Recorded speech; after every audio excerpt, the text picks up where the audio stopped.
getting situated here. Let's see here. Got everything rolling.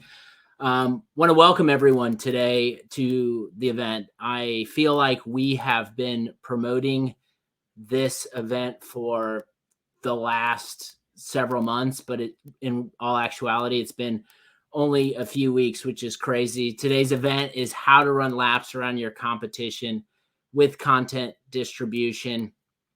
Content distribution is a topic since I've been at the Juice for the last 18 or coming up on 2 years or so has been the topic that has come up most, I think, in conversations. Meeting other marketers online, having marketers on the podcast. Everyone knows that they should be doing more content distribution. And so we've created a lot of content on it at the Juice. We've been talking about how we're promoting our stuff, getting in front of the right people in the right channel, using our product to amplify our distribution. And so thought, you know what, it's probably a good time to have an event, curate some of our favorite voices in the content distribution space and bring it all to you. And so that is what we're doing today. We are a few slides ahead here. But I'm going to actually, can we kick the poll up, Kat? Would you mind putting the poll up? We decided to do a poll and just curious on how many people are doing content distribution. Are you thinking about it? Where you're at in the your life cycle with it. So get those votes coming in. Early stages, a lot of people are trying to, it seems like most people are there in the early stages of content distribution. So what we're going to do today is the format of this is 4 speakers. We're going to go through different topics with each speakers. I'm going to do, before we bring people on, everyone's going to come up individually and we're just going to go through certain topics. So let me introduce the guests and then we'll hop in. So Hiba Amin, who is the senior marketing manager at Testbox, we've met online just through Twitter, LinkedIn, online communities. She's going to be talking about the art of launching your brand's content with online communities. I think she does a phenomenal job at kind of rallying the troops and getting people to buy into what she's promoting before it goes live. So we're going to talk about that. Misha Bokikio. Misha, I think I nailed your last name. I did some practice beforehand. She's the senior content marketing manager at Goldcast. She's going to be talking about the importance of maximizing events to build a content distribution goldmine. We are hosting this event on Goldcast, so shout out to the Goldcast team. Nick Bennett, I think Nick's one of my favorite marketers. I've talked to content distribution a lot with him. He's going to be talking about the power of individuals as your brand's #1 distribution channel. I think he is the definition of a modern day marketer who kind of carries the flag of the brand that he works for. So he works for Alice, and he's going to give some insight on just his strategy, talk a little bit about his role and how his role shifted to be focused on being kind of the face at Alice. And then John Bonini, director of marketing at DataBox, also Some Good Content is his side project. I actually just had him on the podcast, and he is going to be talking about avoiding link dumping and embracing repurposing. So excited for John to join the conversation. Now, we'll say this, definitely we're going to be taking to Twitter. So use the content distribution hashtag. Make sure that you tag at the Juice HQ. Would appreciate that. Also, you can tag me, slide in my DMs at Indy McGrath. But yeah, let's get it going. We're going to get started. And first up is my man, Nick Bennett, to talk about the power of individuals as your brand's #1 distribution channel. So if we could bring Nick up to the stage to start this conversation. Nick. What's going on? Thanks so much for having me. How are you doing, man? Living life. It's actually kind of chilly outside today, I got to admit. Yeah, I think we've entered that phase, right? We were faking it for a while. I think it was 72 here in Indianapolis last week, and got the winter jacket out, the hat on, all that good stuff. But winter is here. But what better occasion to sit back and talk a little bit about content distribution? I know it's always top of mind for you. Absolutely. Yeah. It's something, and I don't consider myself a content person per se, but it's a big part of my role and everything that I put focus towards. So Yeah, so I can't, maybe just getting into it. So I don't think I can't open up my LinkedIn feed or open up Twitter. And every time I do it, I see Nick Bennett posting something and I see a whole conversation happening. And you're engaging the community. And so I think, like, when I thought about doing this event, I immediately thought about you. So I know you're big on personal brand. So I'm just curious, maybe to kick things off, is like, how can personal branding turn into kind of premium distribution for the brands that we represent? yeah, I mean, I think starting off, we can all agree that people buy from people. It's the way modern marketing is being done, whether you call it word of mouth, dark social, whatever you want to call it. Ultimately, people are looking to colleagues, peers, and others in their network to determine, hey, is this a good product that I'm possibly looking at? And it starts with empowering your employees to create content. Now, this shouldn't be a requirement or a mandatory or anything to do this, but think about this. Think about your typical impression reach on what you're running for paid ads, and say you're spending, I don't know, 15, 20K a month on paid ads. And it's only going up at this point, and your CAC is not improving that as well. And so from an organic standpoint, if I can drive 1 million impressions myself on LinkedIn alone each month, and then you get 10, 20, 40 other employees that are doing a similar pace, like, just think about how much you are saving in ad spend that you don't have to spend because organic's driving the majority of it. And I'm not saying, like, listen, 98% of the content that I create, I don't talk about Alice at all. You only know that I work for Alice by doing events or clicking my profile. However, I try to deliver value across marketing, across, what I'm passionate about as a person, to ultimately get people to want to trust me, to believe that, like, hey, Nick is a person that I actually enjoy following. He delivers a lot of value. So when I do have a need for his product, I'm going to go contact him.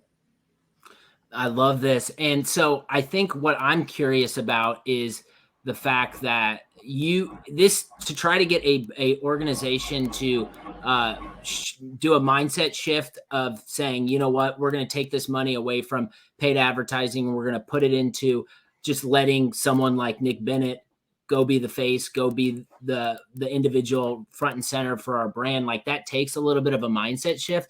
I'd love for you, because I know we talked about this on the podcast a while back, but maybe talk a little bit about, like, you shifted your role internally at Alice and being kind of the brand ambassador, and the customer evangelist has been front and center. So, like, maybe talk a little bit about those conversations and how you were able to lean more into this in your role. Yeah, so it was funny. My boss at the time, our VP of marketing, was like, "Hey, we're entering a down market. Do you have any interest in moving over towards focusing on retention from a customer marketing perspective?" And I was like, "I've never done customer marketing before, but I'm happy to give it a try. I understand retention is incredibly important. I'm all about job security, so why not?" And I was like, "But I want a caveat here. If I do this, I want evangelism as part of the title." And he said, "Okay, I can see how this parallels between the two." He said, "Why don't you take a stab at what you see evangelism as in the B2B space, and specifically MarTech? And then what do you see customer marketing as? And then what are the similarities and what are the differences between the two?" And so I wrote up basically a job description for myself. And I wrote out exactly how I envision it. And it's tough because I feel like this type of role isn't widely adopted yet. You have people like Sangram and Ethan Butte and Randy from Uberflip that are doing these types of roles, but they're executives. Like, they should be doing these types of roles. I want to help pave the path for what it looks like for non-executives to create these types of roles inside B2B organizations where they rely on content creators to help fuel a lot of their pipeline and revenue. And so I pitched this to the executive team, and literally there was no pushback. They were like 100% all in. Yeah, let's do this. And so there's actually more and more people that are starting to get these roles. And it's really interesting talking to them. And I think as we move to 2023, you're going to see more companies start to double down on the creator economy and kind of working with creators to fuel their strategy.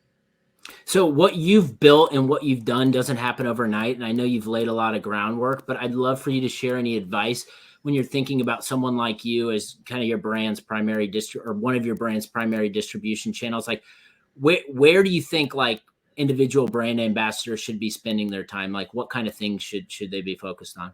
Yeah, I think it's more so just sharing your experiences, honestly. Like, personally, what I love is when you're working on a project or a lesson and you're sharing those insights, whether it's positive, whether it's negative, because I guarantee you there's so many other marketers that are going through a similar type of scenario, and they either want to avoid those mistakes or they want to have similar success. And so when they can see someone from a similar type of company, we're a Series B company, we're tech and MarTech specifically in the gifting space. And so when people can start to relate a little bit more, I think it's like, oh, wow, okay, cool. I see this type of thing. So I always just tell people, like, just share different projects that you're working on and how your mindset works, because ultimately you're going to be using LinkedIn as your digital resume. Like, when you're sharing all of these thoughts with people, your future employers are going to be like, okay, great. I know exactly how Nick thinks about building a customer advisory board. I exactly know how he thinks about customer communications or how he thinks of evangelism. And like, that's the mindset that I've been trying to drive, because let's be honest, we're not going to stay at our jobs forever. And so you're setting yourself up for future success. And I think that's why anyone that's creating content in building an audience for themselves, they should be thinking about the long game and not just the short piece of it.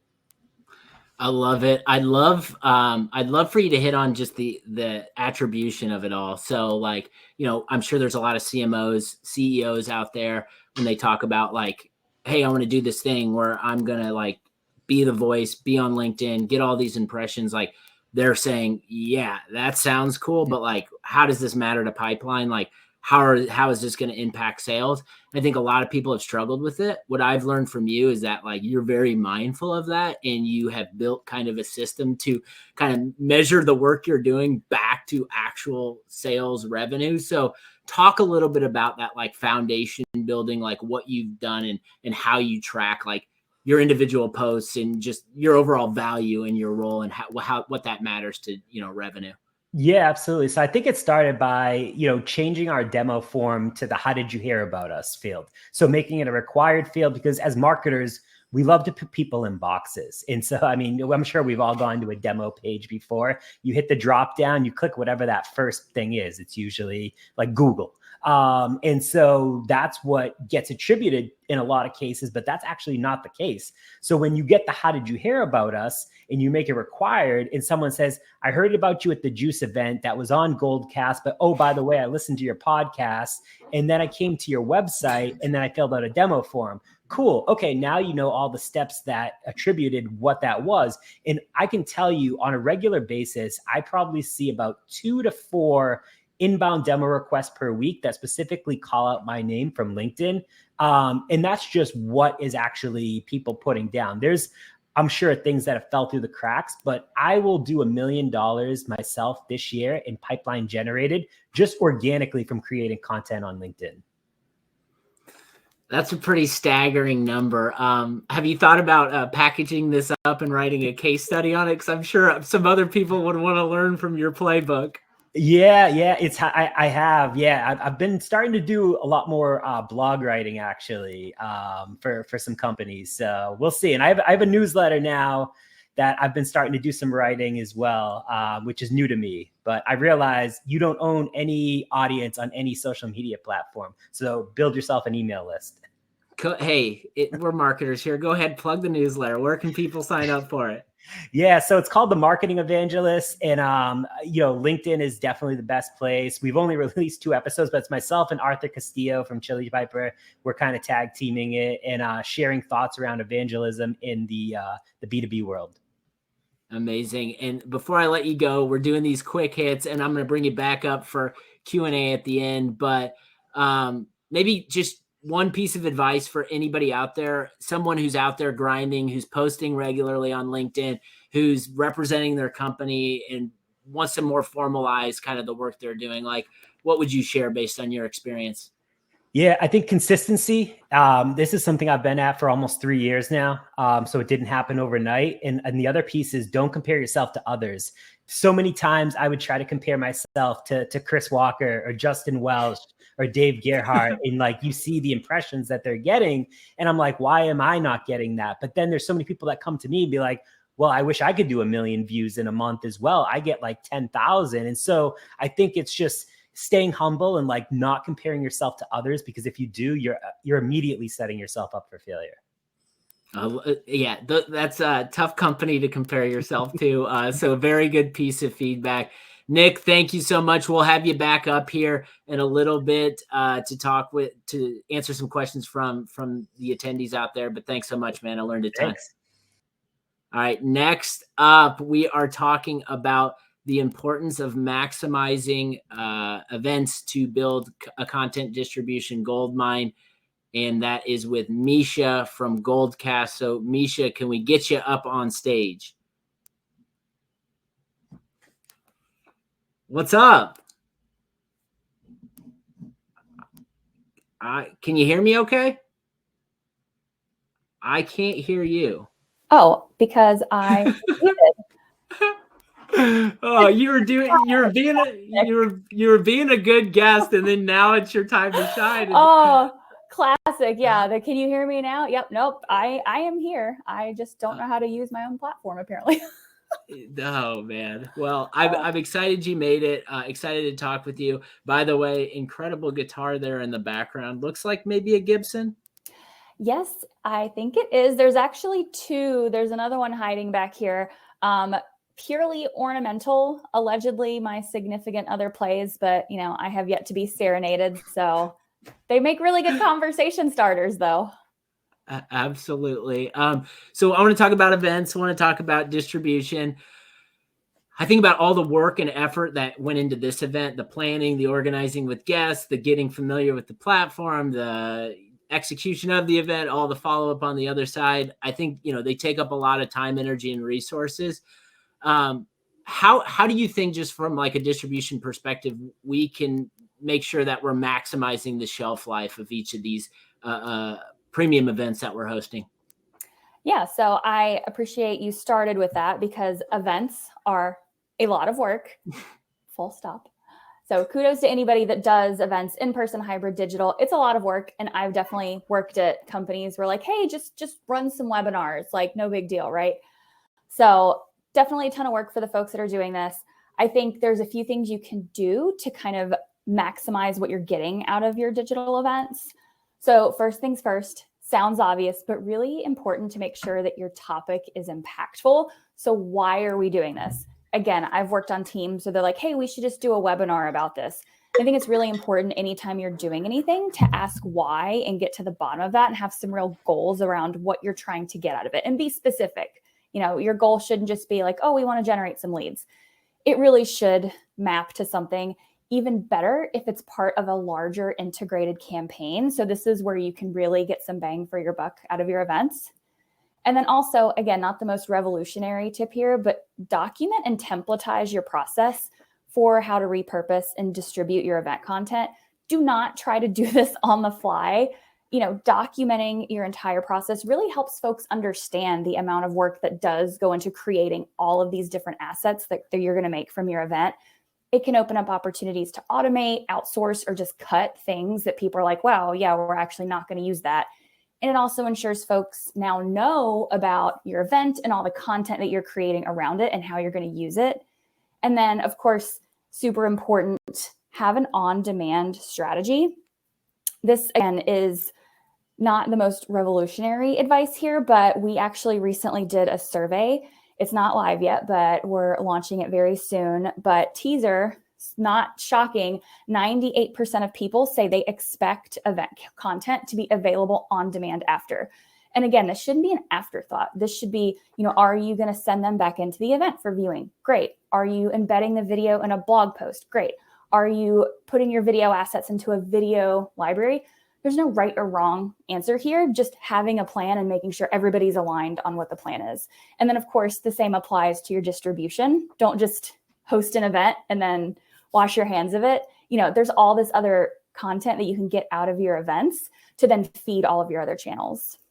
So maybe it's not a spoiler alert. It's a behind the scenes look when you're talking about event templates. So I was fortunate to participate in a Goldcast event not too long ago. Misha was the organizer. So we're like switching roles here. And when we went through like the setup and everything, she had created a template and a document. I was like, this is pretty good. Like this has everything addressed. And so we just ripped it off and now we use it for the event. And so it's helpful. It gives something to point people back to always when you're doing these events. But I want to go back to maybe the distribution piece a little bit. I think about promoting this event. And I wrote an article about this. I wrote an article about how we, there's a traditional promotion, Twitter or LinkedIn, there's Slack communities. We promoted it through the juice, right? We're drinking our own juice over here, using individuals as distribution channels. And so I think about like all the people that help promote this event and all the different channels that it was promoted in. Like when we saw the results of like how many people were interested in it, it kind of blew us away. So distribution, just from like an event promotion perspective, definitely works. This event itself is kind of a case study on that.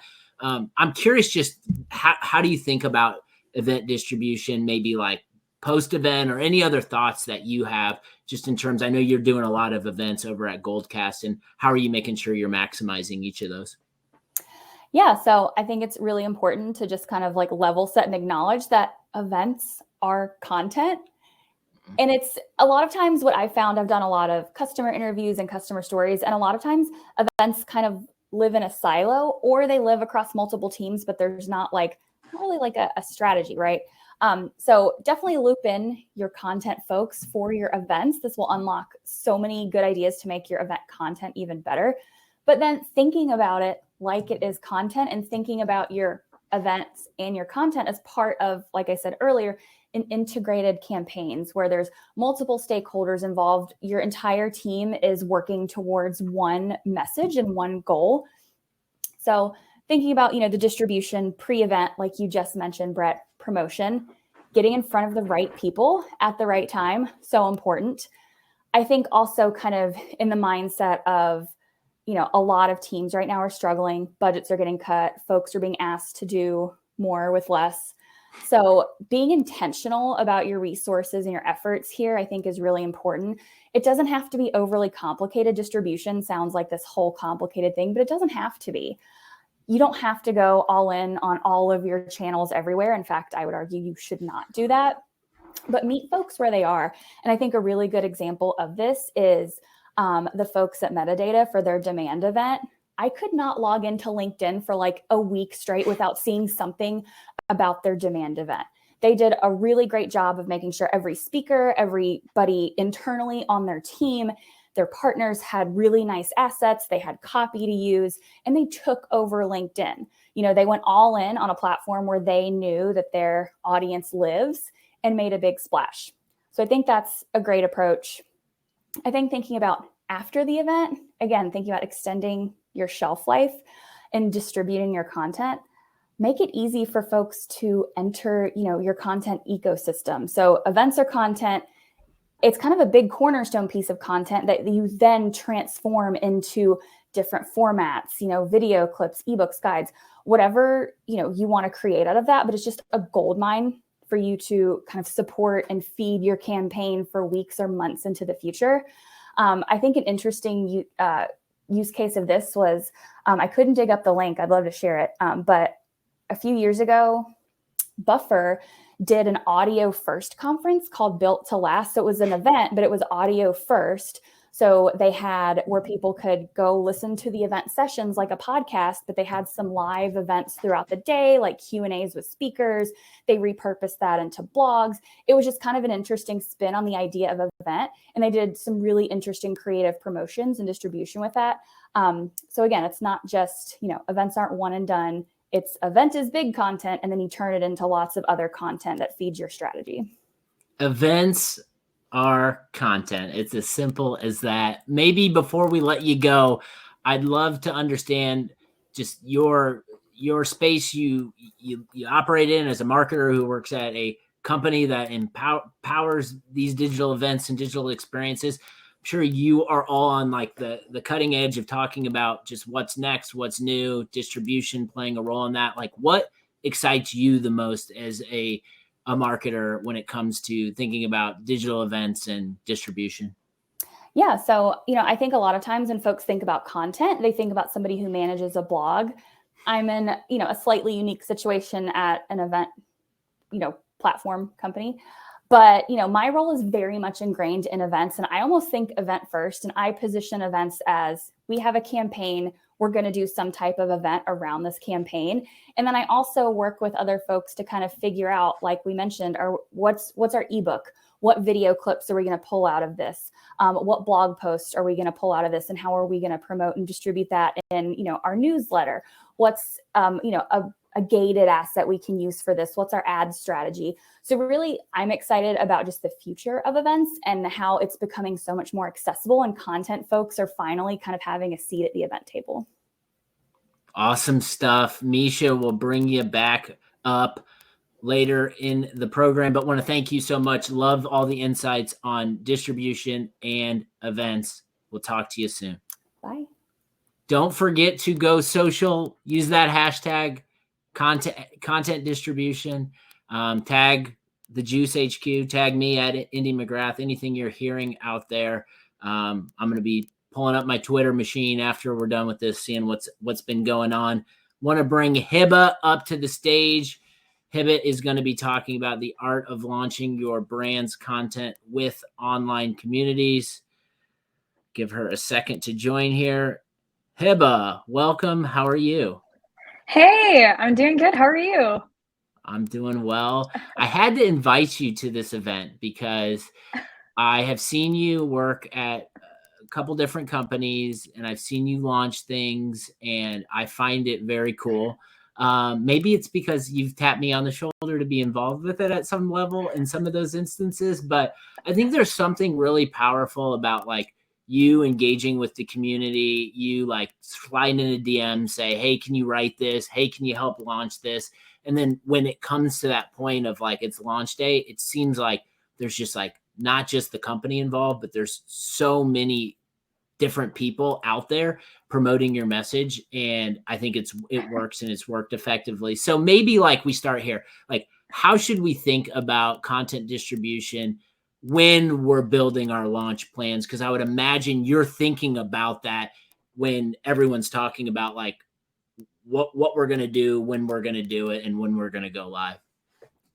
Yeah, I mean, I think it's something that has honestly been ingrained in me for the last 2 or 3 years. And I think honestly, looking at like John's LinkedIn posts, that was definitely a big part of it, is really understanding and nailing down the content brief before you even start creating pieces. I think it's easy to just kind of run because creating things is fun. We all love it. But if you don't have not only an end goal in sight, but how that's actually going to be distributed and how you're going to get eyes on it, it's going to likely fail. And so I think that's kind of where, being a team of one for so long, you really have to utilize not only your resources, but the people around you.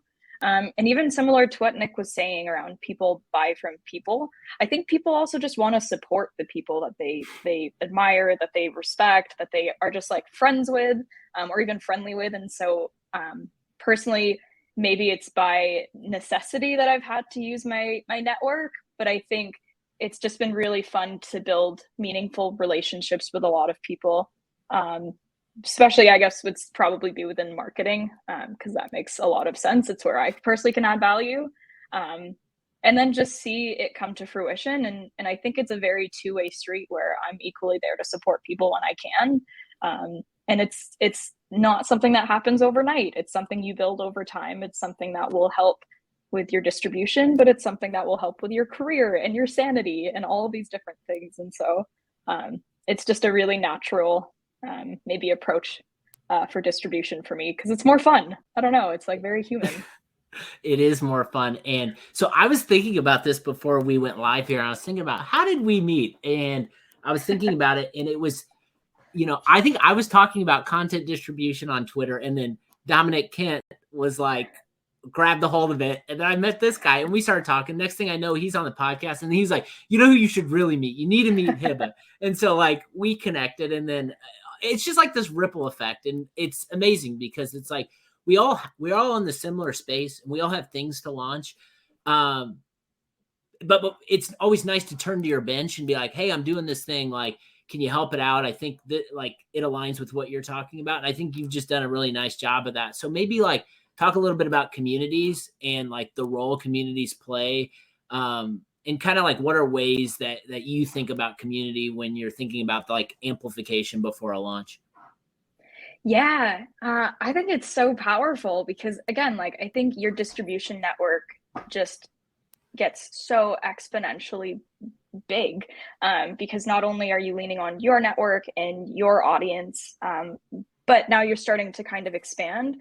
And I think we've involved a lot of the community into content that we've created or I've created in the past, because for me, speaking to my hyper context days, I wasn't managing people at the time. And so I felt like pretty not in a good spot to be like, hey, I know how to manage people and I know how to give you advice. Like, who the hell am I to say that beyond like researching? And so for me, it was like, let's bring other voices and lift them up in the space who care about this, who are subject matter experts, and add a lot more credibility. And selfishly, that made me feel like I was producing good content. Thankfully, that was also the perception from our audience. But I think the nice part about like the community that continued to grow through there was people continued to come back to our content because they felt it was a valuable source. But all of the people who contributed felt like they, had a big part in creating that brand and creating that knowledge. And so I think it was like a nice ripple effect where people just wanted to share. It wasn't trying to bring people on to say, hey, you have like 30,000 followers and this is why I'm asking you for a quote. It was more just around, hey, you actually have really good things to say that really align with our brand, that align with our, audience and their values and how they think. And so let's try to get in front of more people who actually care about being a good manager, for example, in that instance. And so I think, focusing less on maybe here are all the influencers in the space, but like focusing a bit more on the subject matter experts meant also that the engagement we got was a lot more, natural, and people were actually engaged in that content beyond just engaging with that person. And so I think for us, I don't know, it was just really powerful. And luckily coming into TestBox, a lot of the marketers who helped out at Hypercontext, we had a very relevant launch. And so, part of that was them supporting because, they want to support their friend, that is me. And the other part was supporting the vision and the mission of the company and the launch that TestBox was trying to push. And so I think that was just like, it's really cool to be able to engage meaningfully in a community for years and continue to see that pay off throughout like my career, at least. Yeah. And I think something you said is super important. Especially when you're working with like a crowd like marketers, it's like we all want to promote our thoughts. We want to promote our brands. And by bringing people in to collaborate on launch, like the Hypercontext example, I think you asked me for a quote on management or something, or my style. I can't remember what it was, but I gave you that. And then all of a sudden it's like, I see an asset created with my name and the quote on it, and I see my brand attached to it. And it's like, well, of course I want to share this stuff when it goes live. Like, I believe in this. I said this and my brand's associated with it. And so that's like the really powerful thing. It's like, sometimes it's like, you just have to ask. And so I'm curious, just thinking about launch day, and I've been on the other end of it with you being the quarterback, but I'd love for you to maybe share a little bit, like maximizing like stakeholder expectations and making sure that like people end up doing what you're trying to get them to do once that day comes. Like, I'm sure a lot of communications involved in that, but we'll talk about like launch day itself, just making sure people kind of help promote. Yeah, I think giving people time, I think is like the best hack I can say is like, don't wait until the day before launch day or day of to say, hey, we just launched this. Can you help promote it? I think giving people like time just to even digest whether they want to update the copy you've provided them or assets or like find their own positioning or find their own tie. And so even just giving a week heads up, I found quite helpful because it drastically improved the amount of people who supported us on launch day, just at least in terms of distribution. I think also like kind of going back to the big goal examples library that we launched, which from my perspective broke the tech world for a day. Maybe that was my one person metadata equivalent. But I think trying to involve people in the process and trying to like involve and lift their voice up, similar to what you were saying, like bringing you on with the quote and like attaching some ownership for you. I think that makes it a lot easier for people to also be like, hey, I did this cool thing and I'm part of this really cool launch. And you kind of feel like you're more a part of the launch rather than just like, hey, I'm a voice to help spread the word. I think it's a different kind of mindset and people will be a lot more willing, as long as it's obviously relevant to them and their audience and all of that good stuff. But yeah, I think just give people time and try and involve them as best as you can, because people are proud of what they do and they want to share it with the world. And so giving them every opportunity to do that is kind of like a win-win for everyone. Let's close it out with this. I'd love to understand, like, there's a lot of groundwork that I think needs to be said that like goes into the before you make the ask and before you get people involved.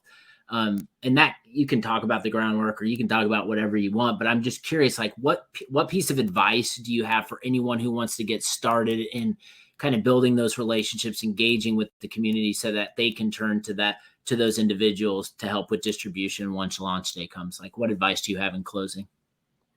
I think just be a meaningful contributor in those communities. I think if you go into a community with the end goal of, okay, I'm going to promote this asset and then that's kind of the end of my time in this community, it's not going to seem genuine. And so going in with a genuine want to contribute and be a part of that community is quite important. And I did that through Twitter to start, just by building in the open.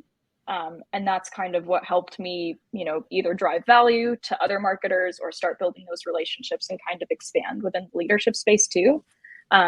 And so I think, yeah, it's a give and take. If you go in just wanting to take, it's not going to work and people are going to see through it. So go in and be a contributing member. And it's fun because then you get to learn a lot. You get to meet really cool people. Like I met Brett.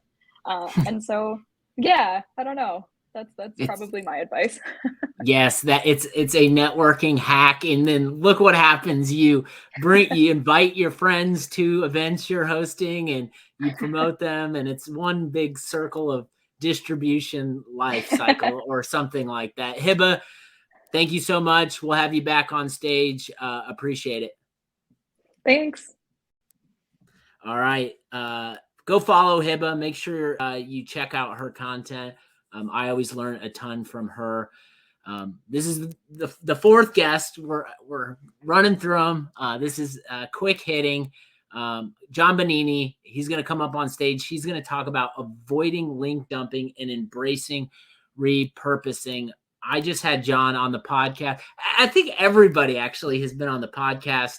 That's a qualifier to be an event panelist.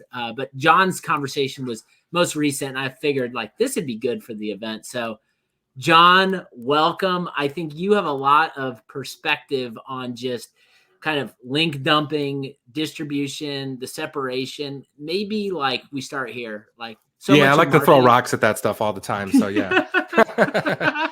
we want to throw rocks at things that suck during this because we're trying to kill bad marketing. But how can we avoid the transactional approach to content distribution? Like what's a way that we can think about it just as we're getting started? So just to be really direct, right? And I'm going to start with the extreme and then we'll back off a little bit, is removing links as the fulcrum for what your content distribution is built upon, right? If every brand if every brand listening removed all the links from all of your content promotions, like what would you have left? And I think in a lot of cases, many of us would feel like, oh crap, like it wouldn't be much, because a lot of content distribution is really just sales copy almost, but for content. And there's not a lot of calories to it in terms of what you're going to learn, what the insights are, and pulling that stuff out for people. And yeah, I think it's to shift away from that transactional relationship, which is here's a link, click it. Here's an ebook, download it. Here's a video, go watch it. It's really about shifting from links to the learnings and insights that are from the content. So you're distributing insights, you're not distributing links, right? It sounds like a simple switch. I think distributing links can work when you have a massive audience, right? But for a lot of us, I've never worked for a company that had, millions of users or anything like that, right? So we didn't really have that luxury. And so I think that transactional nature is not a good audience building tactic, right? If you're just sharing links, if you're just sharing, download links or whatever it is. So I think shifting towards the distribution of learnings and insights from the content itself will help you build a better long-term asset, which is an audience that's loyal to you, that trusts you. When I say you, the brand and people who work for the brand, and trust your content, right? I'm not going to lie and say this isn't without sacrifices, right? Like a lot of brands also share links because it's easy to track, right? We want to know how popular this concept is. We want to know how many link clicks it gets. We want to know how many downloads it gets. We want to know if they turn into users, how long they stay with us. So there are sacrifices, right? With attribution, it might be a little harder. You might have to do more manual attribution, ask people where they heard of you, ask people where they came from. So there certainly are trade-offs, but I think the payoff of, like I said, building an audience over time that's more loyal to you and trust you because you're sharing the learnings and the insights, that's invaluable. And somebody made a really great analogy like a month or so ago on LinkedIn when I was sort of like, throwing rocks at this concept. And they said, it's like a wine tasting. If you just came over to me and said, hey, you should buy this bottle of wine, I'd be like, okay. But if you came over and were like, hey, you should try this, I poured you a little sip, like many of us probably have experienced that, at like a brewery or a winery, or even when you go into a liquor store or a package store, what we call them around here in the Northeast, right? When they give you those little samples, it's like, all right, okay, like I'm going to try it. Same thing with your content. Like bring people the actual learnings and insights from the content. Don't just tell them to go buy the bottle or go get it over there, right? Bring it to them. So I haven't used any I don't think I have. Maybe someone can call me out. I used any super buzzy marketing jargon, but I'm going to do it here because I want to double click on what you just said. Let's double click. So you literally took.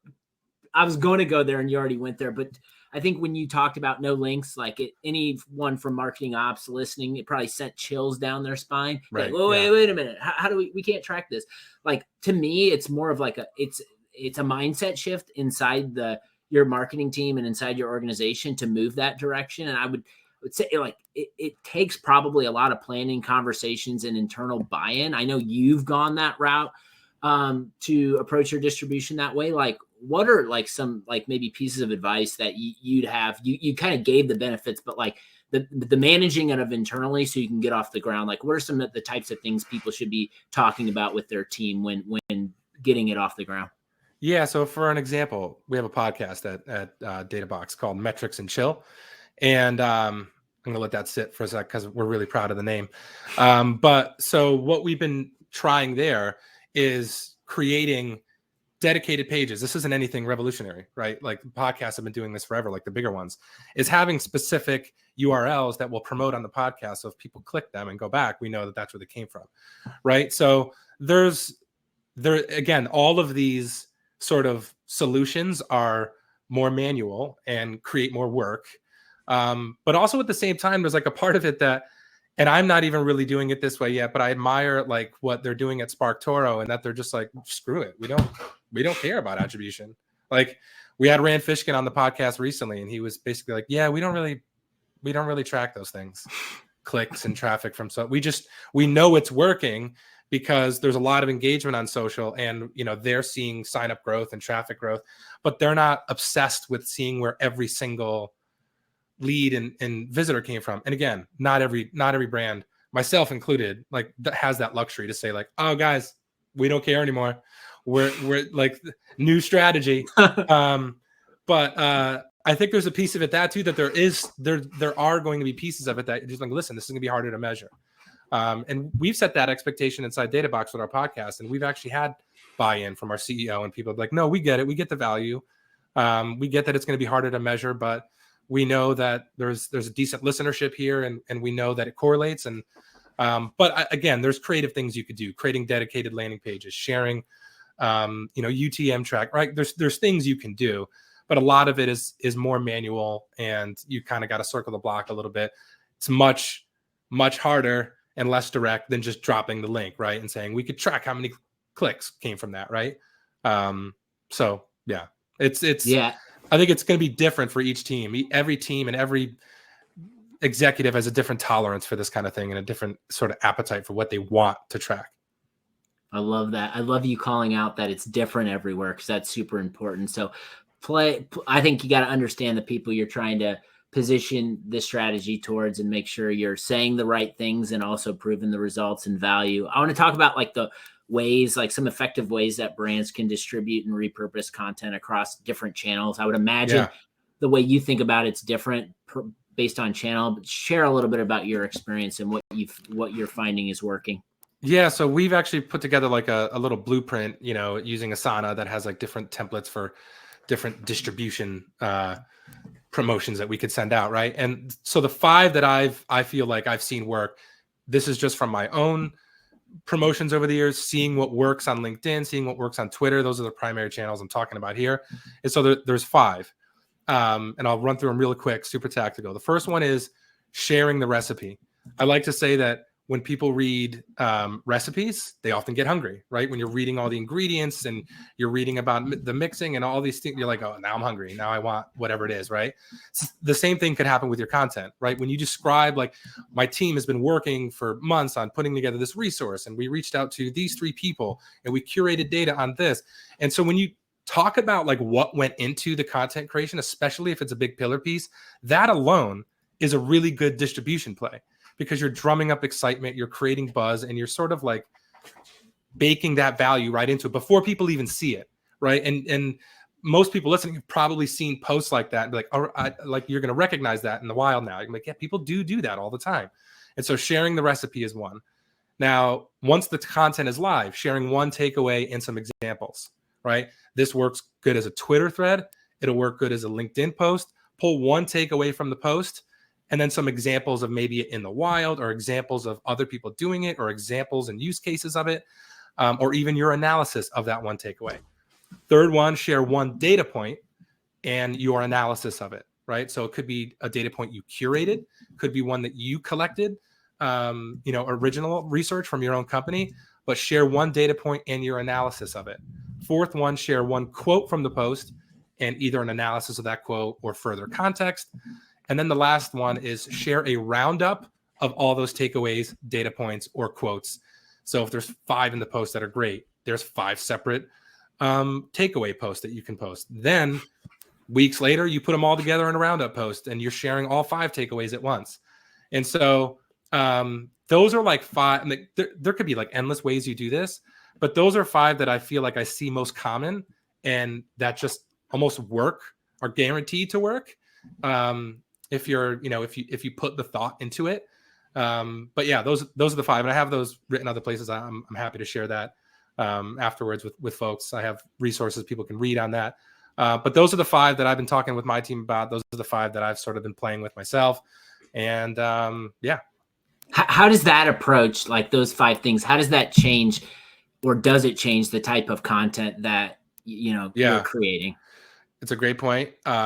And so single point of view content is harder to break up like this. So when I said share the recipe, share one takeaway, share one data point, share one quote. If your content is primarily your point of view or your company's point of view, it's going to feel self-promotional when you do all those things, right? Because it's like, here's what I think. Here's a quote from me or my CEO. Here's a data point that I put together. So it's going to feel more self-promotional.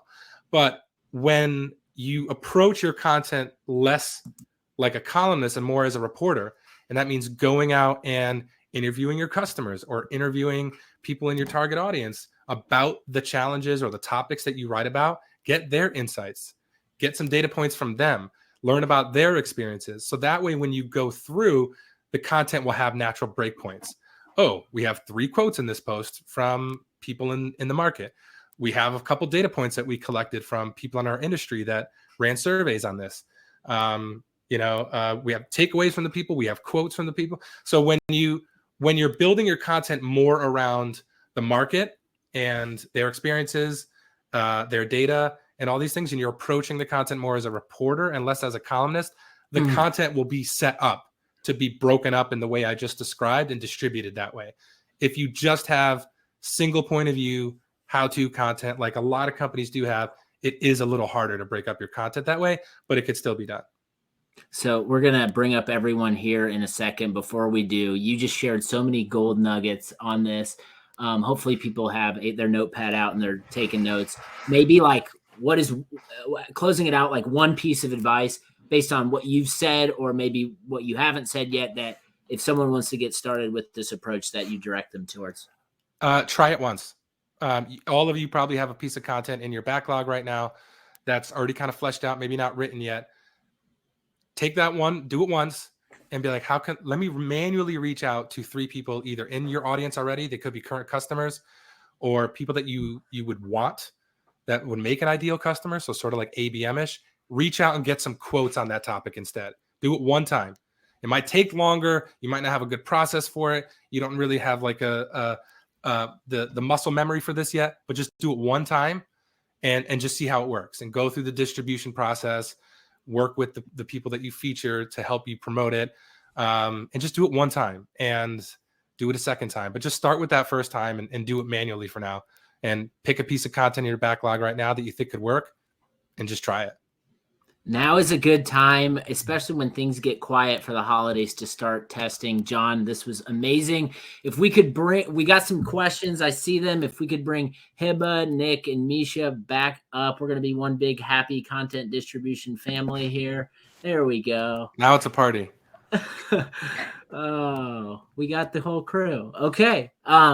So I am looking at the questions right now. I think there's one at the top of the list, and maybe it says your name, Nick. So we'll maybe direct it at you, but everyone I think can add to it. But the question is from Rebecca. Isn't there a huge risk for companies if you leave, Nick, then your org loses a ton of value? So maybe talk a little bit about just like, should we be worried that people are going to leave their companies if we're empowering them to be a primary distribution channel? Yeah, I mean, I think that's the goal, or at least managers should want that, like ultimately for their employees to go on and do better things. It's, my mom's worked for Raytheon for like 44 years now, and it's the only job she's ever had. And she's like, you've had like 7 jobs in the last like 10 years. And she's like, I don't get it. And I was just like, yeah, but I was just like, if you factor in all these things, it's been beneficial and somewhat out of my control every single time. And I was like, but I'm in a better spot now than I was 10 years ago. And I think it's just, it's okay if people leave, but that's why employee advocacy is so important, to get other people to step up when that person leaves. So it's not just the program stops and no one creates content anymore. It's just an ongoing machine and becomes so well oiled that it doesn't matter who leaves. It will just always continue. Anyone else have any thoughts on this?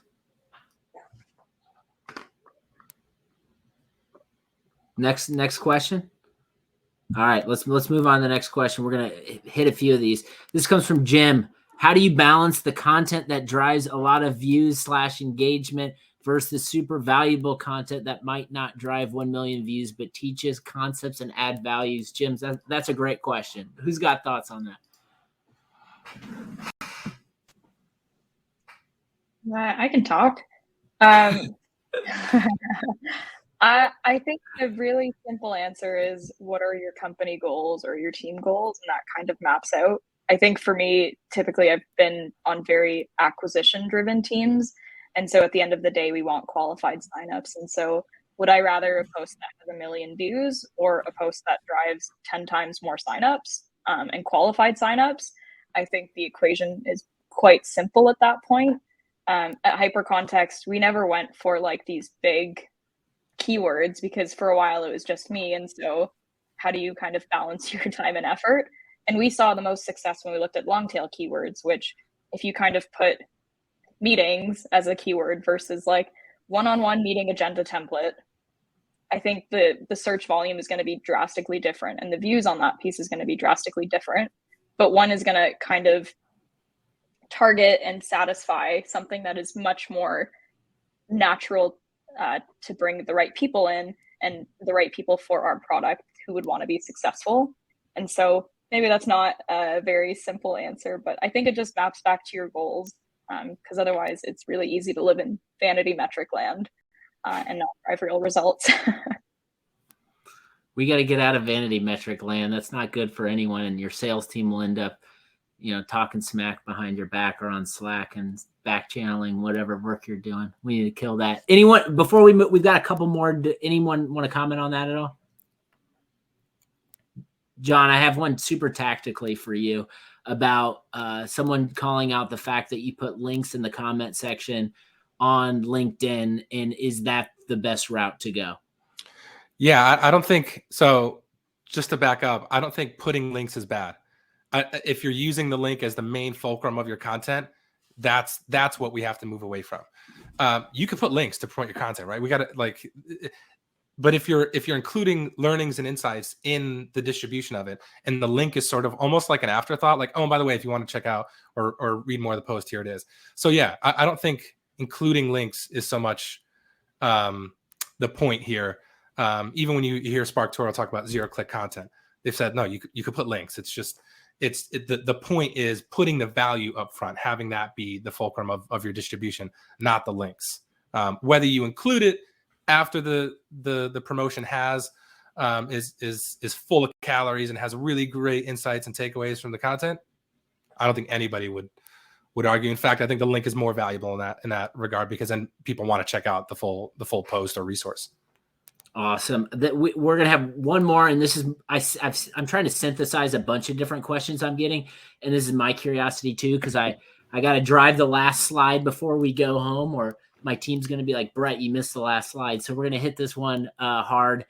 Is there, outside of like LinkedIn, outside of Twitter, right? Those are like the two mainstream primary distribution channels. Like, what else are you guys seeing success with? I'd love maybe go around the horn if it's like newsletters, like anything you can share that's not LinkedIn or Twitter.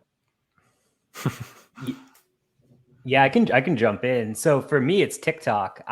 The organic reach is still sky high on TikTok right now, especially in B2B. It's very untapped if you do it right. And so, I mean, I've been creating like 1 to 2 videos a day now for about 6 months. And it's just, it's a great way to get additional diversification out there. At least for me. And I think TikTok, I think LinkedIn has completely changed the last 18 months. It's not the same platform it used to be. And organic reach will continue to go down, but TikTok right now, and Instagram Reels, personally for me, is I'm using both of those. They've been really, really good. Anybody have anything else they want to call out? I'll call out, hopefully I'm not the only one in this event that is still not on TikTok. I see things on TikTok 2 weeks later when they make it to Instagram, but we've been experimenting with influencers and creators. I know this is something that Brett and Nick, you all are very passionate about as well, but working with folks and kind of letting them decide where they want to distribute whatever message we're trying to get out. So that's something I think is definitely going to continue to grow and evolve, specifically in the B2B space. Amazing. We're going to take this home. Kat, if you could put the last slide on the screen for the audience here. We're going to be sending the recording to everyone. Check your inbox. We are I'm stopping this. We're going to rip the file, get it all in the places, and try to get it out to you. with also a special offer for everyone who has signed up for this event. Want to thank everyone for joining, especially the guests. This has been killer. I've learned so much from all of you. Thank you so much for taking time out of your day. We'll be doing more of these, so stay tuned. Take care, everybody.